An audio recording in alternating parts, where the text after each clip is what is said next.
Bonjour, je suis ravie de vous retrouver sur Monaco Info, malgré le mauvais temps.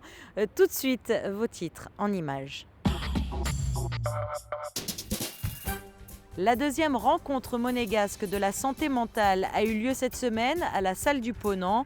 Retour sur cet événement dans cette édition. Le petit déjeuner du Presse Club a reçu des invités de marque ce jeudi au Yacht Club de Monaco. Le thème des débats, Monaco, terre des arts.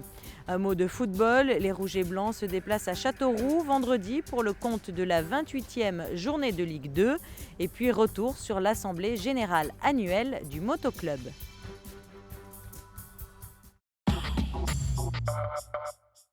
Mardi était organisée à la salle du Ponant la deuxième rencontre monégasque de la santé mentale en présence du conseiller de gouvernement pour les affaires sociales et la santé, Stéphane Valéry. Des spécialistes renommés sont intervenus pour évoquer les grandes avancées récentes en matière de prise en charge des malades souffrant de pathologies mentales. Les explications de Patricia Navarro. Comment faire face à la souffrance psychique? Comment aider les familles de malades? Quelles améliorations apporter au quotidien? Autant de questions évoquées lors de la deuxième rencontre monégasque sur la santé mentale.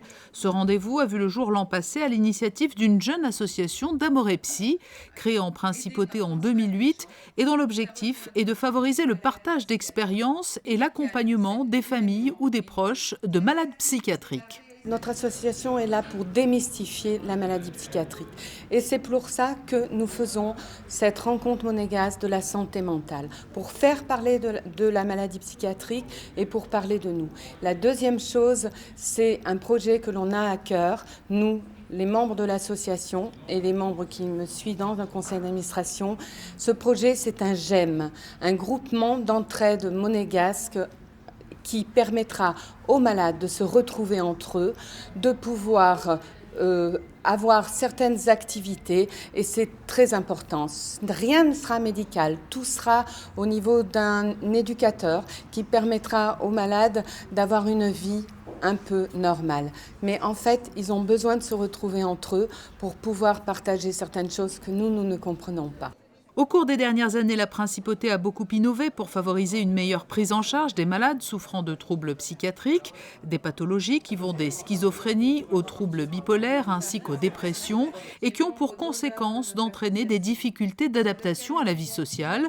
Avec le service de psychiatrie du centre hospitalier Princesse Grace et l'appui de la DAS, une structure leur est également entièrement dédiée à Monaco, dans le quartier de Fontvieille. Moi, je m'occupe d'une unité qu'on appelle maintenant unité de psychiatrie et de psychologie médicale La Roseraie, puisqu'elle regroupe l'unité mobile de psychiatrie qui est déjà connue et le nouveau centre de réhabilitation psychosociale. Donc la réhabilitation psychosociale, c'est un petit peu tout ce qui va permettre aux patients d'aller vers l'autonomie et nous allons essayer de développer, c'est ce que je vais présenter ce soir, toutes les techniques psychothérapiques de groupe ou individuelles permettant cette réhabilitation. L'association d'Amorepsy se veut un partenaire actif de l'unité de psychiatrie et psychologie médicale. Au-delà de la rencontre annuelle sur la santé mentale, elle organise des groupes de partage et de soutien tous les deuxièmes lundis de chaque mois et offre un accueil individualisé sur rendez-vous, sans compter les goûters et concours de pétanque régulièrement organisés en présence des familles, des malades et de leurs soignants. Le Monaco Presse Club a organisé son traditionnel petit déjeuner ce jeudi matin au Yacht Club de Monaco. Étaient présents Marie-Claude Beau, Jean-Louis Grinda et Jean-Christophe Maillot, des invités qui ont débattu autour d'un thème commun, Monaco, terre des arts, un reportage de Fabien Bonilla. 3 entités présentes lors de ce rendez-vous du Monaco Presse Club. Marie-Claude Beau, du Nouveau Musée National, Jean-Christophe Maillot, des Ballets, et Jean-Louis Grinda, de l'Opéra. Ces 3 invités ont abordé plusieurs thèmes, leur actualité respective, bien sûr, le rôle de l'État pour soutenir la culture de façon générale, le rôle du mécénat, mais aussi la qualité culturelle proposée dans un si petit pays. On le sait, il n'y a pas de trace de civilisation sans la culture. Je pense que Monaco a toujours été totalement exemplaire là-dessus. Je pense que c'est lié à l'histoire de la famille. Je pense qu'il y a une personnalité aussi dont j'ai vu l'importance, par exemple, qu'est le prince Pierre, en tous les cas pour ce qui concerne les arts plastiques. C'est tout simplement historique, c'est la volonté des princes, c'est la volonté des gouvernements, c'est la volonté aussi des gens qui sont venus s'installer en principauté petit à petit parce que justement il y avait tout ça et qui ont souhaité que l'aspect culturel soit développé. Dans le monde entier, on sait qu'à Monaco, on peut trouver des choses extraordinaires. Mais ce qu'on sait aussi, c'est qu'on construit des choses extraordinaires à Monaco, qu'il y a un orchestre qui est vivant, qu'il y a le Printemps des Arts qui fait un travail formidable, le nouveau musée qui fait aussi des expositions qui sont très réputées à l'extérieur, Jean-Louis avec l'opéra qui a aussi une scène sur laquelle on sait que la qualité n'est pas discutable, le ballet. En termes d'actualité, le nouveau musée national expose Monacopolis jusqu'au 12 mai à la Villa Paloma et jusqu'à la fin de l'année au pavillon Bozio. Jean-Christophe Maillot travaille sur une création prévue pour le 25 avril, création autour du monde de la comédie musicale. Et enfin, Jean-Louis Grinda annoncera la programmation de la nouvelle saison de l'opéra courant avril. Après la culture, place à la politique. Le Monaco Press Club recevra le nouveau président du Conseil national le 22 mars. Chaque intervenant a bien sûr sa propre actualité. À noter en décembre les 20 ans de Jean-Christophe Maillot à la tête des ballets de Monte-Carlo. Je vous propose de l'écouter à ce propos. 20 ans à un endroit, ça devient très rare, des gens qui restent à un endroit 20 ans. Souvent on me le demande, on me dit mais pourquoi tu restes là?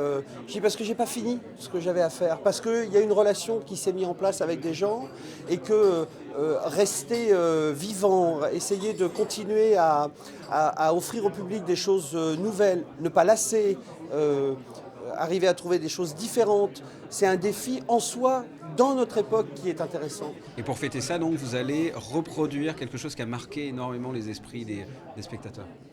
Oui, c'est vrai que quand j'avais fait à l'occasion du Jubilé du Prince, qui était un passionné de cirque comme tout le monde sait, et un passionné de danse, ce spectacle pour lui, à l'occasion de son jubilé, c'était un spectacle qui avait beaucoup marqué les esprits. Moi, c'est un spectacle que j'avais fait avec vraiment l'intention de le donner pour le public. Donc je vais refaire un Casse-Noisette au Grimaldi Forum. Il ne sera peut-être pas circus, mais il sera festif, ça c'est sûr.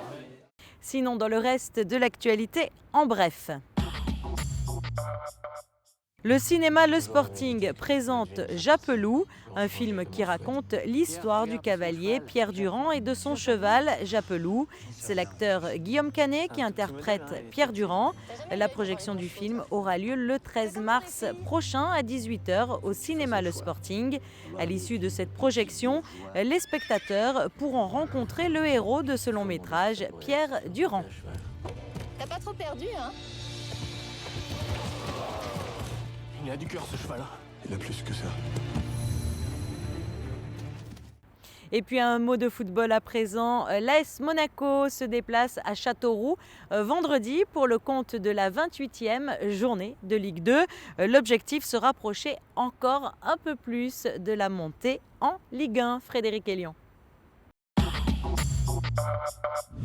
Un mois charnière pour Monaco, un mois clé au cours duquel l'ASM va disputer 3 matchs à l'extérieur et seulement 1 à domicile. Après avoir battu le Gazélec d'Ajaccio en Corse sur une pelouse difficile, les hommes de Claudio Ranieri enchaînent par un deuxième déplacement consécutif à l'extérieur à Châteauroux. Un match qui se disputera sur une pelouse synthétique face à la seule équipe de Ligue 2, encore invaincue à domicile. Châteauroux... At home is very, very dangerous. Châteauroux est une équipe très dangereuse à domicile. 25 points. Ils ont pris 25 points sur 39 possibles sur leur pelouse. They won 6 times at home. Ils présentent un bon bilan avec 6 victoires, 7 nuls et 0 défaites. C'est la seule équipe du championnat encore invaincue chez elle. Don't have the defeat at home. Les Monégasques restent sur une impressionnante série de 10 matchs consécutifs sans défaite, avec notamment 5 succès d'affilée à l'extérieur. En ce moment, on ne voit pas vraiment ce qui pourrait arrêter l'ASM, si ce n'est un gros relâchement. Le fait que si on se croit déjà arrivé en Ligue 1, je pense que c'est ça qui nous stoppera. Mais à partir du moment où on gardera la même mentalité, l'envie de bien faire et voilà, et je pense que tout se passera bien. On sait que c'est un moment important, on va rencontrer des concurrents directs. pour la montée en Ligue 1. Donc on sait qu'il va falloir être concentré et aborder les matchs avec le plus grand des sérieux. Et pour cette rencontre, Claudio Ranieri pourra compter sur un groupe au complet. Châteauroux-Monaco, match vendredi à 20h au stade Gaston Petit. Le motoclub s'est réuni mercredi soir pour son assemblée générale annuelle. Alors, au programme de cet événement, le bilan de l'année et une remise des prix que nous commente Thibaut Manchon-Bonneau. L'assemblée générale du motoclub de Monaco s'est déroulée dans une ambiance conviviale. Malgré une baisse du nombre de contributeurs depuis quelques années, le motoclub se porte bien. Les motards monégasques ont remporté plusieurs trophées grâce à une participation active à de nombreuses compétitions internationales. Le motoclub a encore de nombreux projets. Au programme cette année, relancer une compétition historique. Nous avons le projet de relancer le Monte Carlo Moto, qui est l'équivalent du rallye Monte Carlo, mais en moto.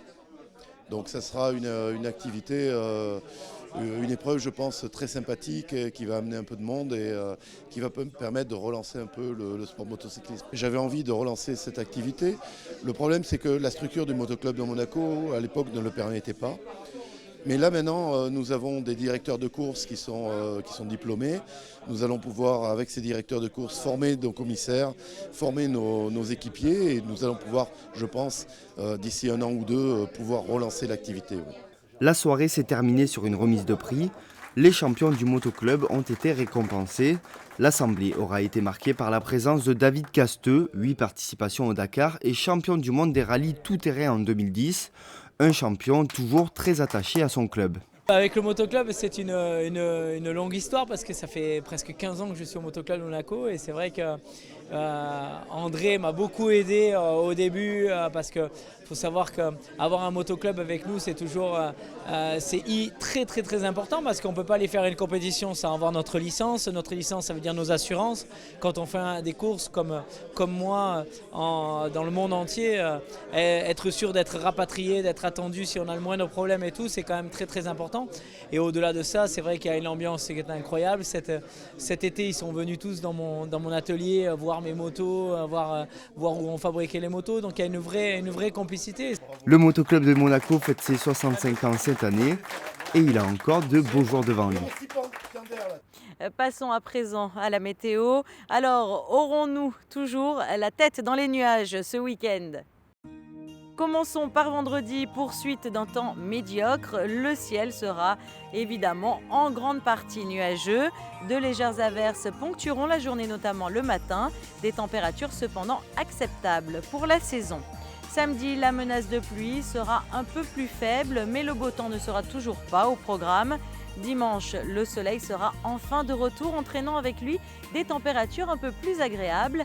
Et lundi, une journée mitigée avec le retour des nuages menaçants en début de soirée. Et puis, si le soleil n'est pas au rendez-vous, Vanessa Dessy, elle l'est, puisqu'elle vous présente tout de suite le 3e numéro du magazine Asphalt.